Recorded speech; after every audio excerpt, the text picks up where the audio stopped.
Uygulamalı eğitimlerde en büyük sıkıntı ne biliyor musunuz? Eğitimi alıyorsunuz mesela, tamam, o esnada uygulamaları yaptınız. Sonrasında başka bir datada bu uygulamayı yapamıyorsanız ya da data bulmada sıkıntı yaşıyorsanız tabii ki de pratik yapamıyorsunuz. Bu da eğitimde öğrendiğiniz bilgilerin unutulmasına sebep oluyor. İşte tam da bu noktada yeni bir sistem kurdum. Gelin size bundan bahsedeyim.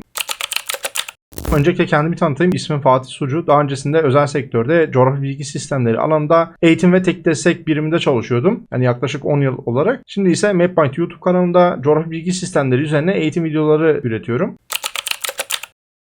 Öncelikle şundan bahsetmek istiyorum size. Şimdi neden YouTube ya da işte Udemy gibi siteleri kullanmadım? Yeni bir web sitesi oluşturdum. Şimdi burada akıllara şu soru işareti gelebilir. Tabii ki de YouTube kanalında videolara devam edeceğiz. Neden kurduğumu, yani web sitesinde yer alacak eğitimlerin içerikleri neler olacağını zaten videonun ileriki dakikalarında anlatacağım size. Mesela Udemy'de şöyle bir durum var. Udemy'nin komisyon oranları çok yüksek. Yani açıkçası ben Udemy'de eğitim yayınlamayı düşünüyordum ama daha sonrasında komisyon oranlarını görünce açıkçası vazgeçtim. Bayağı yüksek. Üzerine bir de siz vergisini falan vermeniz gerekiyor. Yani çok küçük bir miktar size kalıyor. YouTube'da da şöyle bir sıkıntı var. Evet, ücretsiz bir şekilde eğitim yayınlayabilirsiniz. Şimdi coğrafi bilgi sistemlerinde şöyle bir durum var. Onu da açıklayayım size. Coğrafi bilgi sistemleri üzerinde tabii ki de bir YouTuber olunabilir mi? Yani çok zor. Bana sorarsanız imkansız gibi bir şey. Çünkü çok niş bir alan. Tabii ki de burada bir, yani kaliteli bir eğitim çıkarıyorsak bunun bir ücreti olması gerekiyor. Bunun bir karşılığı olması gerekiyor ki devam da ettirebilirim. Çünkü yeni kurmuş olduğum sitede sadece hani eğitimi yayınla geç değil, sizden gelecek olan talepler olacaktır. Programda belki arayüz değişiklikleri olacaktır. Benim gerekli gördüğüm videolar olacaktır. Bu tarz videolar çekilip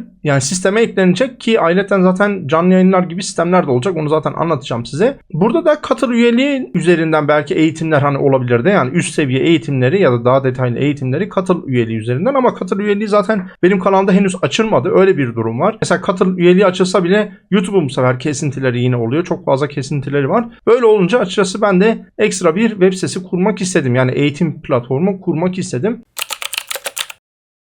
2025 yılının başında işimden istifa ettim. Biraz da kendi işimi belki yapmak istiyordum. Biraz da hani ara vermek istiyordum. Öyle bir durum vardı. Zaten o sırada, yani istifa ettiğim sırada zaten 5-6 aylık MapPoint YouTube kanalı vardı. Coğrafi bilgi sistemlerinde şöyle bir durum da var. Şimdi YouTube'da çok fazla içerik üreten kişi sayısı yok. Yani varsa da 1-2 kişi diyebiliriz. Onlarda da şöyle bir durum var. Günümüze uygun eğitim içerikleri değil. Yani günümüze uygundan kastım şu. Belki hani videonun içeriği hani kaliteli olabilir, anlattıkları konular, ama şimdi günümüzde mesela ses boşluklarının artık olmaması gerekiyor. Özellikle ki bu kısa videolar, shortslar çıktıktan sonra yani hızlı tüketim devri var şu an. Konuşma boşlukları olmaması gerekiyor. İşte ığlamalar olmaması gerekiyor. Ya da biraz daha böyle kişinin yüzünün gözükebileceği işte ışıklandırmadır. Mesela ben profesyonel ışıklandırma kurdum. Neden kurdum? Biraz daha izlenebilirliği arttıralım diye. Yani öyle bir yöntem aslında uyguladım. Belki doğru, belki yanlış hani. Ama YouTube'a şu an bence uygun içerik bu şekilde olması lazım. Tabii ki de bunlara biraz daha hani maliyet gömmüş oldum. Öyle bir durum da var. O tamamıyla benim vermiş olduğum bir karar tabii. Yani MapPoint kanalını kurmamın sebeplerinden biri de aslında buydu. MapPoint'in ismi de şöyle çıktı. Yani ben coğrafi bilgi sistemlerini çağrıştıran bir isim arıyordum açıkçası. Ama bir isim bulamadım. Yani coğrafi bilgi sistemleriyle ilgili şimdi kısaltması CBS,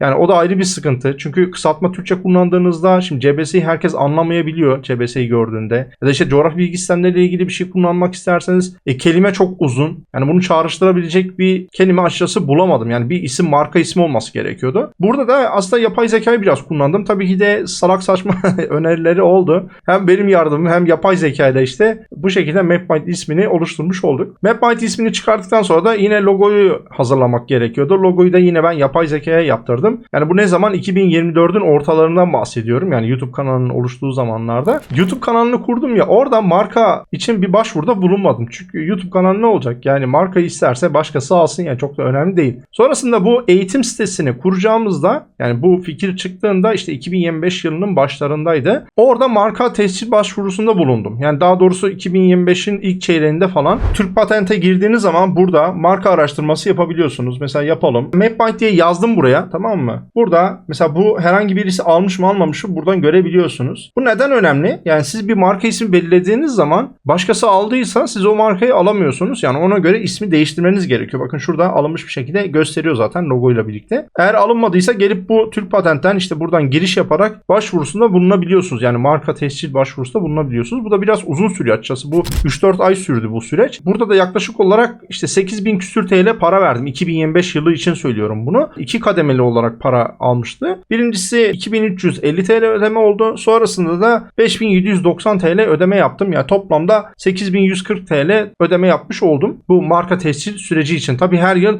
bunun fiyatı da değişiyor. Sonrasında da domain alan adı almamız gerekiyordu. Burada da mesela şu önemli. MapMind ismini ben belirlediğimde açıkçası şeyler hiç aklıma gelmedi. Yani domainde isim var mı? Boşta mı değil mi? Instagram, YouTube, işte Twitter'dır, sosyal medya hesaplarında bu isim boşta mı kullanıcı ismi? Bunlara bakmak hiç aklıma gelmedi. Sonrasında bunlar hani işim düşünce açıkçası farkına vardım. Mesela MapMind alınmıştı. Öyle bir durum olunca mecburen ne yaptık? İşte MapMindGIS diye isim koyduk. Yani mapmindgis.com diye isim vermiş olduk. Diğer sosyal medya kanallarının hepsinde de bu şekilde isimlerini aldık. Yani burası önemli. Siz bir marka belirliyorsanız, bir isim belirliyorsanız kesinlikle domain'dir, işte sosyal medya hesaplarıdır. Bunlara bakmanız gerekiyor. Web sitesi olmasa bile ileride belki web site açmanız durumu olacaksa yani domain'de kesinlikle satın almanızı öneririm. Bu sonrasında sıkıntı yaratıyor. Yani marka bilinirliği açısından çok sıkıntı demeyelim de yani olumsuz bir durum olabiliyor. Hepsinde aynı isim olmasa çok daha iyi oluyor.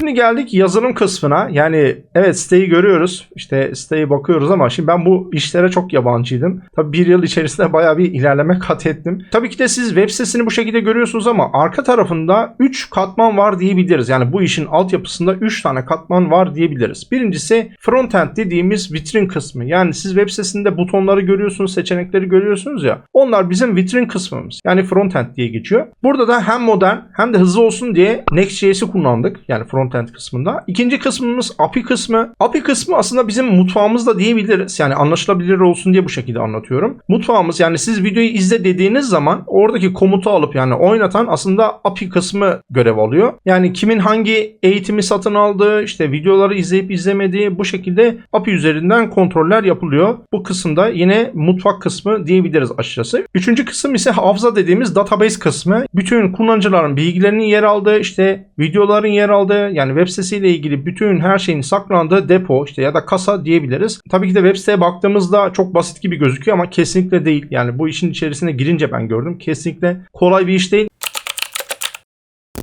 Gelelim en heyecanlı kısma. Burada da dolandırılma gibi bir şey oldu. Çalıştığımız ekip biraz yan çizdi. Şimdi web sitesini yaparken yani şöyle yola çıktık. Kısaca bahsedeyim. 2025'in başlarında benim arkadaşım var Erkin Alan diye. Bu alanda da gayet tecrübesi yeterli bir kişi. Dedi ki bir web sitesi tamam sana yapalım tamam. Ama dedi ki hani ücret istemiyorum. Ya ben kendim sana yapmak istiyorum. Orada tabii ki de ben hani ücretsiz işleri açıkçası çok sevmiyorum. Hani kendisi benim yakın arkadaşım ama ücretsiz işleri çok tercih etmiyorum. Benim yakın arkadaşım olsa bile iş ayrıdır, arkadaşlık ayrıdır. Öyle düşünüyorum ben. Çünkü hani kısa bir iş değil. Yani bu şey değil ki, broşür değil ki. Hani verelim hemen bir günde, 2 günde yapsın ya da 3 günde. Ama uzun bir soluklu iş. Çünkü yani 4 ay, 5 ay belki emek ayıracak, tamam mı? Böyle bir işte de hani ben karşılıksız yaptırmak istemiyordum açıkçası. Ve şöyle bir durum da var. Yani kendisi başka bir işte çalıştığı için günlük çok az bir süre ayıracak. Yani haklı olarak tabii ki de. Ve hazırlanması da uzun sürecekti. Mesela örnek veriyorum 2 ayda hazırlanacaksa bu 4 ay, 5 aya belki daha uzun sürede çıkabilirdi. Böyle bir durum vardı. Ben de hani kendisinden işte rica ettim. Dedim ki birisini bulalım. Ücreti ne kadarsa verelim. O yapsın. 3 kişilik bir ekip bulduk. Tamam oturduk. Şimdi işin en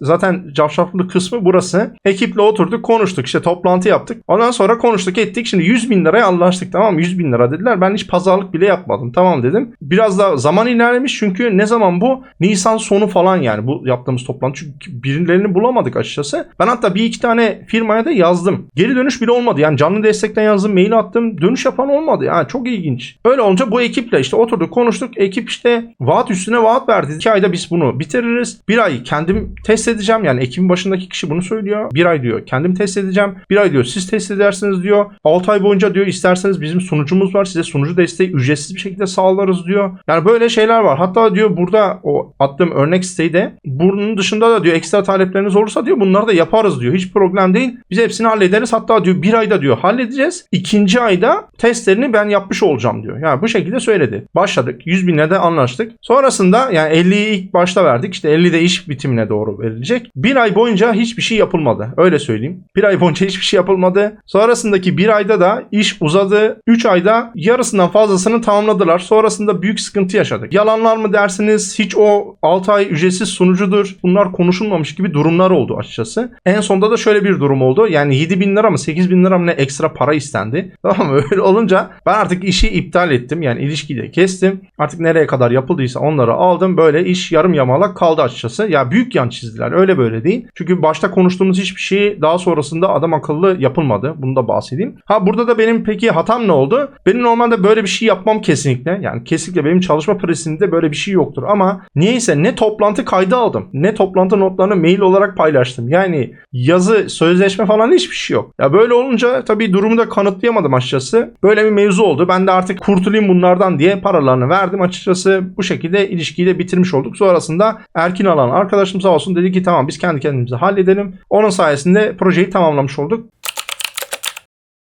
Yaptığımız işi vergilendirmemiz gerekiyor. İşte fatura durumları nasıl olacak? Şimdi bunlardan bahsedeyim. Şimdi mükerrer 20B diye vergi istisnası kanunu var. Burada YouTuber'ların genellikle yararlandığı bir kanun. Artık online eğitim platformlarında yani online ders veriyorsanız, özel ders veriyorsanız bunlar için de geçerli olacak. Nedir bu? Siz giriyorsunuz, başvuruda bulunuyorsunuz, tamam mı? Size bir banka hesabı açılıyor. Yani siz açtırıyorsunuz ve daha sonrasında o banka hesabını tanımlıyorsunuz. Gelen bütün paradan yani o banka hesabına nereden para gelirse gelsin %15 kesinti yapılıyor ve vergisini ödemiş oluyorsunuz. Yani ekstradan fatura kesmeniz gerekmiyor, işte muhasebeci tutmanız gerekmiyor. Bu gibi durumlarınız bulunmuyor. Direkt o hesaba gelen paradan kesinti yapılarak vergisini ödemiş oluyorsunuz. Bunun için geliyorsunuz Google'a dijital vergi dairesi yazıyorsunuz ve enter'a bastığınız zaman şu şekilde ilk gelen siteye gidiyoruz. Bakın dijital.gip.gov.tr adresine gidiyoruz. Buraya gittiniz ya. Şimdi öncelikle burada giriş yapmamız gerekiyor. Hemen kullanıcı giriş diyoruz. Burada E-Devlet'te giriş yapacağım ben. İlk başta şunu yapmamız gerekiyor. Eğer ki burada e-tebligatınız aktif değilse buraya tıklayıp aktif ediyorsunuz. Bunun bir kere aktif olması gerekiyor bize çünkü lazım olacak burası. Sonrasında geliyoruz ana sayfada. Bakın şuraya sosyal diye yazıyoruz, tamam mı? Sosyal diye yazdım. 2 tane seçenek geliyor burada. Başta mesela bende geldi. İstisna belgesi talebi dilekçesi diyor ya. Buraya tıklıyorsunuz. Daha sonra burada gerekli adımları dolduruyorsunuz, tamam mı? Bunu gönderiyorsunuz. Sonrasında bu dilekçe bakın şurada dilekçelerim kısmına düşmesi gerekiyor, tamam mı? Dilekçelerim kısmına geldiğinizde mesela oluşturduğum dilekçelere tıkladığınızda buraya düşmesi gerekiyor. Yani buraya eğer düşmezse şuradan da bakabilirsiniz. E-tebligattan da kontrol edebilirsiniz. Buraya düştüğünde size bir belge veriyor. Yani istisna belgesi. Siz bu istisna belgesini alıp herhangi bir bankaya gidiyorsunuz. 20B mükerrer diye söyleyip yani istisna vergi istisnası kanunundan yararlandığınızı söyleyeceksiniz ve istisna hesabı açtırmanız gerekiyor, tamam mı? Bunu özellikle belirtin ki yanlış bir hesap açtırmasınlar size. Zaten o hani vereceğiniz belgede zaten bunlar belirtiliyor. Size özel bir hesap açılıyor. O hesabı zaten yani başkasıyla paylaşmayın. Çünkü o hesaba nereden para gelirse gelsin %15 vergi kesintisi olur. Kesinlikle yani şahsi işleriniz için kullanmayın o hesabı. Hesabı açtırdınız ya, hesap bilgilerini alıyorsunuz. Daha sonrasında geliyoruz yine ana sayfaya. Yine buraya ben sosyal diye yazacağım. Şu şekilde. Burada banka bilgileri bildirim dilekçesi diyor. Buraya tıkladınız. Burada tabii bende uyarı veriyor. İstisna talebi dilekçeniz henüz hazırlanmamıştır diye. Sizde uyarı vermeyecektir yani hazırlandığı için. Açılan sayfada banka bilgilerini giriyorsunuz ve işlem bu şekilde tamamlanmış oluyor. Hatta test etmek için de şöyle yapabilirsiniz. O banka hesabına mesela 1 TL gönderin. %15 kesinti olması gerekiyor. O şekilde kesinti olup olmadığını da görebilirsiniz. Eğer kesinti olmazsa bankaya gidip tekrar sormanız gerekiyor. Yanlış hesap açılmış olabilir. Burada tabii şöyle bir soru işaretli olacaktır kafamızda. Mesela fatura işlemi nasıl olacak? Çünkü fatura kesmemiz gerekmiyor. Yani fatura kestiğiniz an açıkçası ikinci bir vergi ödemeniz gerekiyor. Öyle bir durum çıkıyor. Burada 2 tane yol karşımıza çıkıyor. Ya birincisi şunu yapabilirsiniz. Mesela ödeme yapan taraf gider pusulasını gösterip bunu kayıt altına alabilir. Ama gider pusulası da şöyle bir sıkıntı olabiliyor. Mesela ödeme alan tarafında imzası olması gerekiyor. Yani fiziki bir ortamda olmanız gerekiyor. İkinci bir yöntemde banka dekontları kullanılabilir. Yani ama bunlarda mesela şirketler çok bunları tercih etmiyor çünkü uğraştıran şeyler. Genellikle fatura kesilmesini tercih ediyor ama yani böyle bir durumda fatura kesimi tabii ki de olmayacak. Yani vergi istisnasından yararlandığımız için.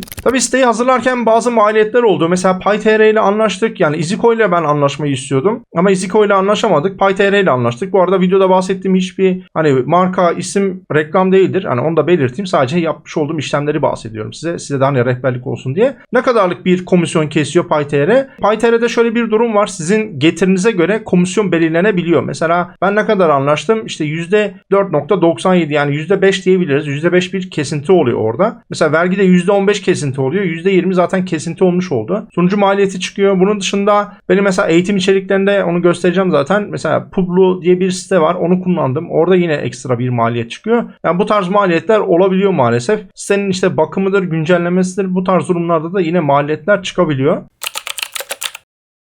Evet, gelelim MapMind farkına. İçeride bizleri neler bekliyor hemen sizlerle birlikte bir bakalım. Web sitemize girdiğimiz zaman şu şekilde bir arayüzümüz var. Yani tasarımını bu şekilde yaptık. Tabii ki de bu tasarım kısmında komple Erkin Alan bayağı bir yardımcı oldu. Yani arkadaşıma da tekrardan teşekkür ediyorum buradan. Burada eğitimlerimiz yer alıyor. Mesela geldiğinizde burada RGS Pro eğitimimiz var. Daha bunun eğitim videolarına başlamadık. Büyük ihtimalle önümüzdeki hafta başlamış olacağız. Şu an içerik üzerinde çalışıyorum. QGIS eğitimimiz yine henüz içeriğine başlamadık ama satın alımda, yani girip alabiliyorsunuz. Önümüzdeki hafta itibariyle videoları gelecektir. Mapinfo Pro eğitimimiz şu an yüklü. Şu an 9 saat içerisinde eğitim videolarımız var. 25 ders bulunuyor ki bu daha devam edecek. Biraz sonra eğitim içeriğini göstereceğim size zaten. Bir de özel danışmanlık var. Bu da Mapinfo üzerinden özel danışmanlık. Yani özel ders almak istiyorsanız bunun için oluşturduğumuz bir eğitim. Aşağı doğru indiğimizde burada istatistiklerimiz var. Şurada da yine eğitimleri görebiliyorsunuz. İşte gruplandırma yapabiliyorsunuz bu şekilde. Tüm eğitimler diyeceğim zaten. Şöyle aşağı doğru geldiğinizde burada da yorumlar kısmı var. Şu an tabii satın alan olmadığı için bir tane yorumumuz var. Satın alım olursa, yani yorumda yaparsanız burada da yine yorumlarınız gözükecektir. Aşağı doğru indiğimizde burada yine hakkımızda kısmı var. Bunlara gelip hani merak ediyorsanız bakabilirsiniz. Eğitmen kısmı var. Şu şekilde. Eğitimler kısmı, sıkça sorulan sorular. Buraya gelip bakabilirsiniz. Eğitimlerde de yine eğitimler sayfası. İsterseniz şu üst kısımdan da gidebiliyorsunuz. Yani şu şekilde. Eğitimleri yine buradan da görebilirsiniz. İsterseniz burada filtreleme de yapabilirsiniz. Zaten şu an 4 tane eğitim var. Mesela geldiniz, herhangi bir eğitimi satın alacaksınız. Örnek veriyorum, Mapinfo Pro eğitimini. Şöyle tıkladınız ya, eğitim sayfasına gidiyorsunuz. Burada isterseniz tanıtım videosunu izleyebilirsiniz. Şurada eğitimin açıklaması var. Eğitmen bilgisi burada. Yorumlar varsa burada yine gözüküyor. Burada eğitim içeriğimiz var. Eğitim içeriğini de yine size göstermek istiyorum. Şimdi eğitim içeriğini biraz klasik, hani eğitim içeriklerinden farklı olsun istedim. Biraz böyle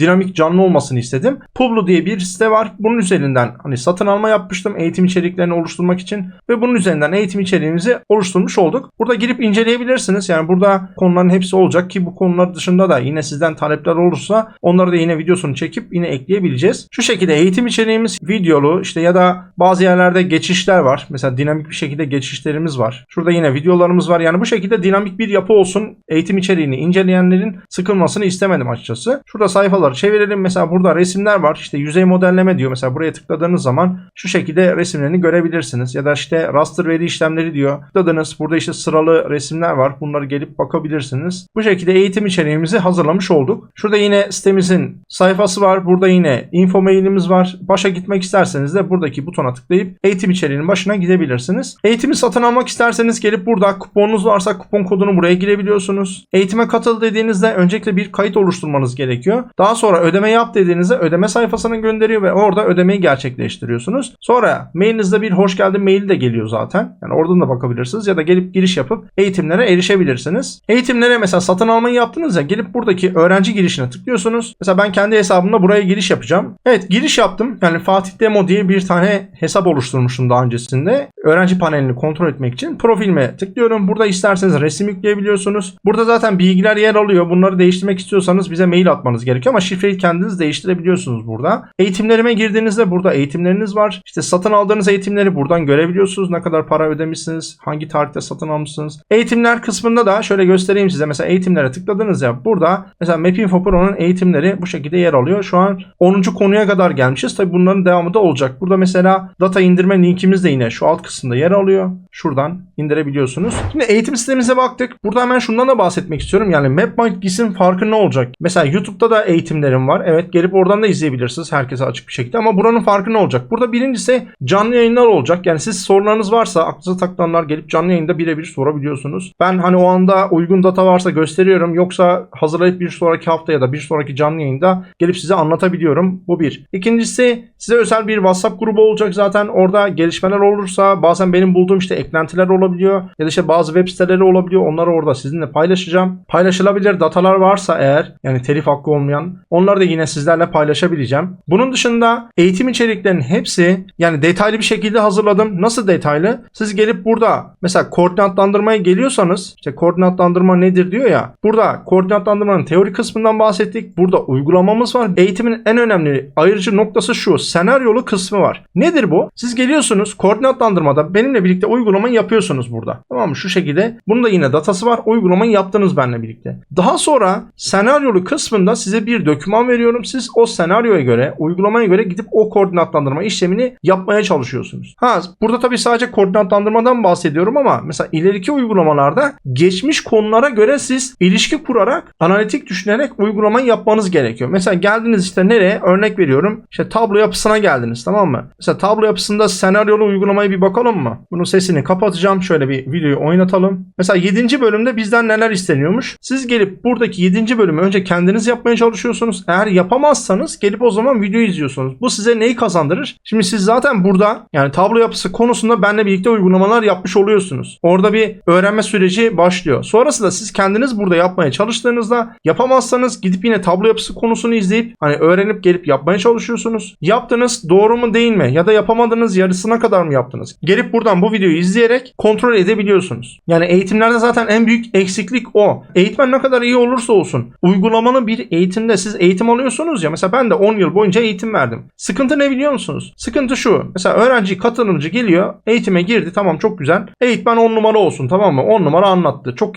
iyi anlaşıldı. Sonrasında uygulama yapamadığında ya da kendi başına uygulama yapamadığında kişi o zaman tıkanıyor. Çünkü coğrafya bilgi sistemlerinde önemli olan ne biliyor musunuz? Orada birbiriyle ilişki kurabilmek. Yani konuları alıp birbirleriyle ilişki kurup bir işlem, bir analizi ya da işte bir raporlamayı yapabilmek. Yani aslında mevzu burada. Yoksa siz gidip koordinatlandırma yapabilirsiniz ya da işte tampon, buffer atabilirsiniz ama o buffer'ı alıp yer seçim analizinde kullanamıyorsanız, yer seçim analizi yapamıyorsanız o zaman o buffer öğrenmenizin hiçbir anlamı kalmıyor. Yani eğitimin çıkış yeri de zaten bu. Mesela benim YouTube kanalımda da evet eğitimler var. Girip oradan bakabilirsiniz. Ama buradaki eğitimler hem daha detaylı hem daha gerçeğe yakın. Yani iş dünyasında siz gidip bir yerde işe girdiğinizde bu tarz durumlarla, bu tarz uygulamalarla karşılaşırsanız. Bozuk datalar da koyduk içerisine. Neden? Çünkü bozuk dataları yani siz bir yerde çalıştığınızda bu sizin kendi çalışmanız da olabilir. Bir tez de olabilir, makale de olabilir. Burada genellikle düzgün datalar gelmez. Yani bozuk data gelir, yanlış data gelir, yanlış isimlendirilmiştir ya da işte gerçeğe yakın datalar koyduk buraya. Mesela senaryolu kısmı nasıl biliyor musunuz şuradaki? Senaryolu kısmı elimden geldiğince bütün hepsi aynı bir şehir üzerinden devam ediyor. Yani gerçeğe yakın bir şehir oluşturdum. Senaryolu kısmındaki bütün datalar hep o şehir üzerinde devam ediyor. Yani koordinatlandırma da o şehir, o bölgede, sayısallaştırma da orada. İşte siz ileriki uygulamalarda enterpolasyon yapacaksınız. Mesela bir kirlilik haritası, mesela hava kirliliği oluşturacaksınız. O da yine aynı şehir üzerinde olacak. Bazı uygulamalarda yine dışına çıkacağız ama yani birkaç tanesinde uygulamaların çoğu %80'i genellikle aynı şehir üzerinde olacak senaryolu kısmı için. Neden? Çünkü bir şehir üzerinde siz uygulamaların hepsini yaparsanız mantığı çok daha rahat anlarsınız. Yani tabii eğitim içeriklerinin hazırlanması yani bu şekilde baktığınızda belki biraz basit gözüküyor olabilir ama videoların çekilmesi hakikaten o eğitim setlerinin hazırlanması, dataların hazırlanması ve bütün dataların birbiriyle uyumlu olması çok zor bir süreç. Yani kolay değil. Yani eğitim hazırlayan varsa aramızda eğitim verenler beni anlayacaktır. Kolay bir süreç değildir. Hele ki bu kalitede bir eğitim hazırlamak açıkçası biraz vakit alabiliyor.